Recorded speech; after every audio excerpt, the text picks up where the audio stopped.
Welcome back to the Cyberwire for episode 6. I'm absolutely thrilled to welcome David Morimanno, or more well known as DJ. He brings 20 plus years working within the identity and access management field, currently the identity director at Xalian, and has actually authored multiple white papers and articles within this space, co-hosted many different podcasts, and contributed to multiple research firms and groups as well to help kind of create guidelines that many people are using globally. So a bit of a subject matter expert, I suppose, within the world of identity. I'll let you give yourself a bit of an intro though, DJ, and maybe dive a bit deeper into who you are.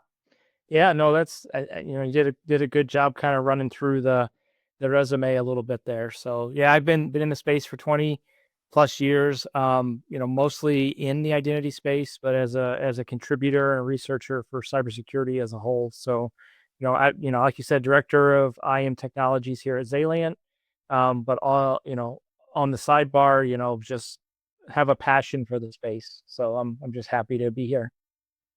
Absolutely. I mean, work in identity in very different capacities, must say, but it's an interesting space to be working in for sure. And I suppose let's just get straight into it, because the identity landscape has changed so much over the past couple of years. And I'd be really interested, as a senior leader and an individual contributor, but also somebody who works with so many different businesses that are looking to get identity solutions kind of, I suppose, implemented or upgraded within their businesses. What have you seen, I suppose, change in the market, and why do you think some of these changes have happened? It's a really good question. Like you said, I've been in the space for about 20 years, and I've seen a lot of changes over the last 20 years. I'll touch on one big one that's kind of evolved over time, and then here in the last couple of years, I'll touch on a few. But identity as a topic, you go back 10 years, 15 years, 20 years, was never really a security discussion. It was never really part of the security strategy. It was always this operational thing that organizations did, and it was very difficult to get time with your CISOs or time with the security team to sit down and say, we need a proper strategy to lock down accesses. Over time, that conversation has become easier and easier, and identity has become more and more in the forefront as organizations realize that identity and access is in everything, and it is everywhere. Over the last couple of years, identity as the new perimeter is the term that's kind of come up quite a bit. But the reality is identity is the perimeter. We've seen by the latest studies that the most successful breaches, the most successful events, aren't individuals or bad actors hacking in; they're logging in. They're using identities. They're using accesses to get into the environment. And there's been this shift, even the last 2 years, where this term of identity-centric security or identity-focused security or security-focused identity, it's a alphabet soup of different ways to kind of discuss it. But the reality is identity is now one of the leading conversations when I go into these organizations. And one thing, having worked with so many different organizations and so many different verticals, is the use cases and the requirements and the strategy in which we're trying to tackle identity is a bit unique across all these organizations. And, hopefully we can kind of touch base in that. But as far as like what's driving this change, I mean, there's a plethora of, reasons and factors and rationale. We could spend an entire podcast just talking about why the change and why the drive. But if we look at it, at least from a data-driven perspective, and even a little bit of a historical perspective, because of the success rate and the continual increase in success year over year of breaches, identity is in the forefront of what's at the heart of all of these. And so therefore identity has obviously gotten more recognition. But from a compliance perspective, and even an auditing perspective, or let's even talk about cybersecurity insurance, they have kind of wised up to the fact that that's a liability if you do not have proper identity access management controls, or taking identity securely, or putting it into your security strategy. So that's something that they're raising the question to all of these entities and organizations as well, is what is your strategy? What are you doing? And then probably the final thing, because of that, we've seen a lot of organizations who have attempted to do uh, identity properly, have attempted to build a proper stack and a proper program, that they in the past have failed quite a bit because they've always taken a very tactical approach. We have an audit finding. We failed the audit because the password wasn't changed, or we failed the audit because we didn't, disable a user. And add in any scenario like that you want. The reality is we would do a knee jerk reaction, very tactical, say buy a tool, put it in, fix that problem. We've never stepped back in taking a strategic approach to it. So that's what's driving a lot of the change that I'm sure we'll talk about, is people are realizing we need to have more strategy around identity, not just a reactionary approach. Absolutely. I think it's a famous saying that often comes up pretty frequently in cybersecurity, but it's better to prevent fires than put them out. That you don't want the damage to happen and then have to pay to get it fixed. But better to get things in place in the first place. So it, and I suppose kind of naturally continuing on from that, obviously, kind of what do you think the impact or the response in the market has been because of some of these changes? Because again, that's been something that's been evolving quite significantly. Yeah, so the market has, talking about, putting out the fire versus preventing the fire. The market itself has been somewhat reactionary over the years. And we're finally getting to a stage where identity and identity access management is kind of stepped out into the forefront. And a lot of the vendors, a lot of the tooling, a lot of the capabilities are finally maturing because of the attention and the spotlight. Now that being said, there's quite a bit of shift going on in response to this, right? Some of it has been knee-jerk reaction of, we've got this new need to, lock down the perimeter and the users at the forefront. So they, a lot of buzzwordy things are starting to fly around, and, a vendor will slap anything, a sticker on any box just to sell it, is what it seemed like it was about a year ago. Well, fortunately, there's a lot of folks out there doing assessments, advisories, providing solid guidance of, letting people know and letting organizations know there isn't a one size fits all. There isn't a cookie cutter approach to solve this. There isn't one tool to solve all your problems. It needs to be very strategic. And so the market has taken a little bit of a step back and said, what we really need is proper identity resilience in the forefront, in the conversation. And you see the big players in the space, obviously, the SailPoints and the Savients and the CyberArks and the Beyond Trusts, and the well-known names. And they're not that they were doing anything wrong before, but they're looking at things more holistically now than they have, and that's been over the last couple of years the direction they're heading. But on the flip side, we see a lot of younger companies, more agile companies, really spinning up to try to fill in the gaps in which either the larger folks don't necessarily fill yet, or don't even plan to fill, because they maybe don't see it as part of their strategy and their direction, which leaves a lot of opportunity. So the amount of vendors has exploded in this space. And the inevitable cycle, with all these vendors popping up, they're going to get gobbled up, and acquisitions are happening left and right. But my main take on the market is that when we look at what's changing, when we look at what's required, when we look at the gaps that these vendors are trying to fulfill, we really should look at the market from a different angle altogether. We should look inward, figure out what we're trying to fix, figure out what we're trying to solve. And it's definitely good to go out and look at things like NIST and Carnegie Mellon and the NSA and the CISA, the NIS, all these guidelines are great to give you kind of the direction you should look. But what you should do is look inward. Let's figure out our requirements, our needs, our use cases. What are we trying to accomplish? What framework aligns with that as a guiding principle? And then let's go to the market and see what's out there that can fulfill those needs. And you're not going to find one tool to do all of it, but the hope is you can find a proper toolkit or toolbox that you can get proper partners involved that that can help you solve your problems. The big things right now that are just like exploding in conversation. Obviously, everybody talks zero trust. Everyone's talking AI, NHI, which is non-human identities. Like if you wanted to talk about what's changing in the market as far as like hot topics, I can throw those out there, and we can dive into them. But that's typically how the market is responding and how it has been responding for a couple of years now. Yeah, for sure. And you kind of touch base on the fact that one thing that like I was seeing all the time is this continuous popping up of these new vendors in the space. And one of the more recent being the NHI side of things, the unified platforms where people are offering, trying to be as holistic as possible in their solution offering.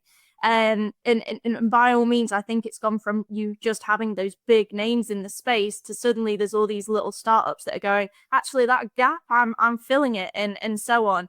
And I think again, you already kind of briefly touched base on some of this, but what do you think maybe the implications of these responses are? Because obviously, like you say, there's lots of startups, there's more money coming into this space, and people are acknowledging it a bit more. What kind of implications is this going to have for businesses? So I think there's some positive and there's some negative to it. And I think some of it is growing pains, and some of it is just unnecessary noise, a little bit. The value add, the positive is when you get all these new vendors, you get these new fresh ideas.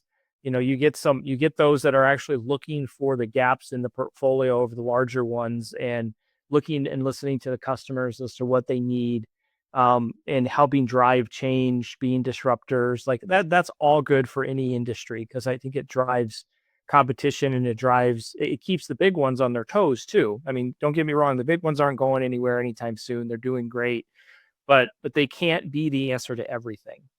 And this is where these smaller ones come into play. Now, on the flip side, the negative of this, or the unforeseen negative, is for those that are trying to solve problems, for those that are trying to figure out where am I at my journey, what are the guidelines I should be following. It is complex. It adds a lot of complexity, because now you've got a lot of names floating around, a lot of ideas floating around. So I very, very much see an opportunity, and I highly recommend that organizations take a step back, bring in someone who can do an assessment, do an advisory of where you are, kind of similar to what I said earlier. What are your use cases? What are your drivers? What are we trying to accomplish? What's the risk? What's the gap that I'm working with? And use their expertise to kind of help bring you to the market versus the market trying to flood to you. And I think, that's just some of the implications. I will say that one thing that eventually always works its way out, the hype of this, the hype of that, or the buzzword of this and the buzzword of that. I mean, these things are going to find their way into marketing circles. I mean, you can kind of pick examples over the years of, this is the next big hot thing, and then it kind of fizzles and dies out. But the reality is some of that buzzwordiness, as much as it is noise, at least it's driving attention to the space.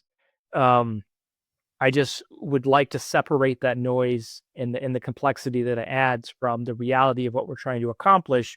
And that's primarily what my main role is, and what I help companies do, at least attempt to do. No, but for sure. And I think sometimes it can be easy to get lost in the buzzwords that are thrown out within the industry. And I think that hits all verticals of It cybersecurity. does. And when you're not necessarily working in, a kind of a reseller or an implementation house, or even just kind of working at the vendor directly, you're not always exposed to kind of these things, and it can be pretty overwhelming. And I suppose that kind of takes us into kind of the other side of it, really being like you've got these thought leaders kind of within whether it's kind of smaller businesses, more established enterprises, and obviously kind of what we've touched on here is they kind of need to consider things aren't the same anymore.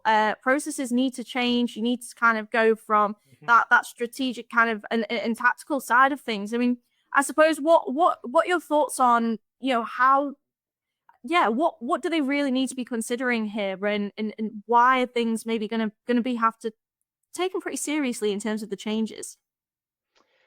I think so. As far as taking these changes seriously, and I mean, I think it comes back, and it's actually twofold. I mean, we have to make sure the market is taking things seriously, but we also have to make sure that as an organization, we're taking things seriously. And, with all the buzzwordiness and all this and all that, I mean, it gets very complex. I honestly think that unless you've been around in the space and you got experience and you've dove in, you really should do your organization a favor by bringing someone in to kind of just level set, right? It's not that you don't have the right people, you don't have knowledgeable people, you do. They're just also bogged down with their own priorities, their own objectives, and there's all this noise and there's all this stuff. So knowing what to take seriously sometimes is thrown at you because of a knee-jerk reaction. What we want to do is be more predictive and be more foreshadowing and look ahead, but we don't want to look so far ahead that we're writing this science fiction novel that's never going to happen. Like we want to actually stay in the realm of reality. So it's a juggling act, it's a balancing act. And if you're in that boat, there's a lot of expertise out there that can help you. But at the end of the day, if you still don't know what to take serious, right? You don't need to, you don't know what to pay attention to. Yes, you can run to NIST and you can run to like all these guidelines, the NIS, and it's a good place to generally look, but you'll learn very quickly there's all this other stuff that, is the content within that series of guidelines. So what do you take seriously there? So it's like this repeated question of, this is all buzzwordy stuff. What's real? Now let me dive into what's real. Well, in order to accomplish that, here's all the subcategories I need to understand.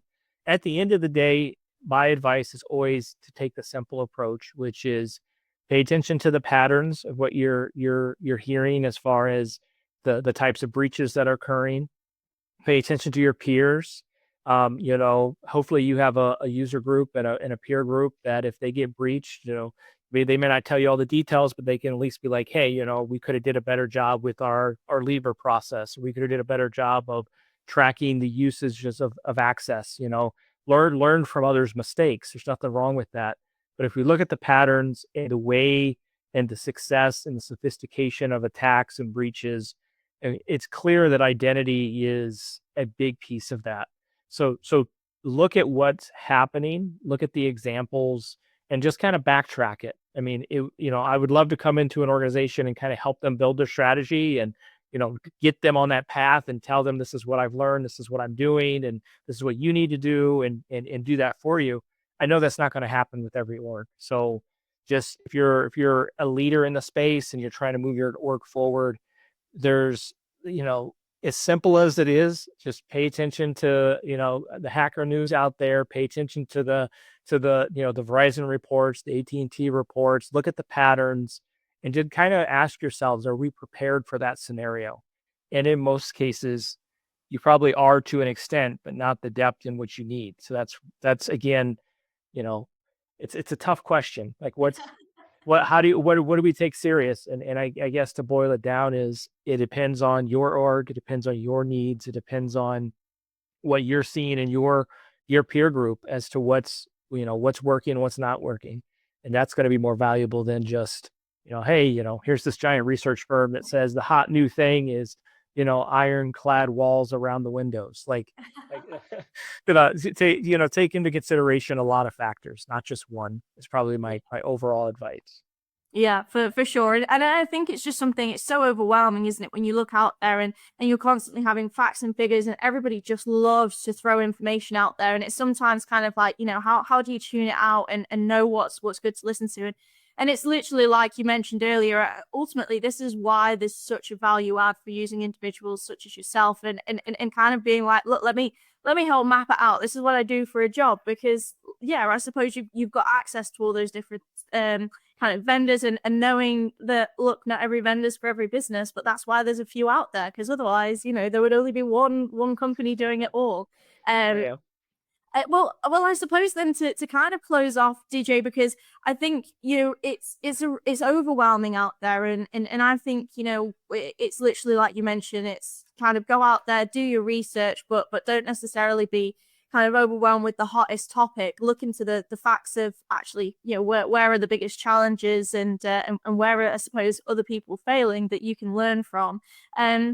But let's look into the future. What are your predictions for what's coming? And what do you think orgs are going to need to do to kind of build those strategic foundations for the future?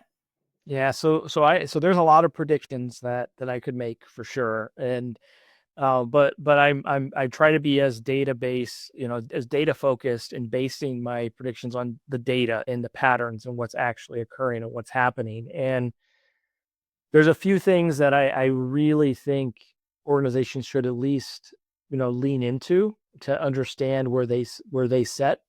One of those things is around non-human identities. So non-human identities is not a new concept. They've been around for quite some time. It's a very complex conversation because there are many different types of non-human identities. We can talk PKI and search, we can talk machine identities, we can talk IoT, we can talk service accounts, bot accounts, and I can just list like a whole series of things. And then there's contention as to what falls into those categories. Not every machine identity is considered non-human, but every non-human is a machine and vice versa. I think I actually said that backwards, but still, the idea is it's a complex realm. And what I predict, and if you look at the data, most organizations have a 1 to 10 ratio with the number of non-human identities they have.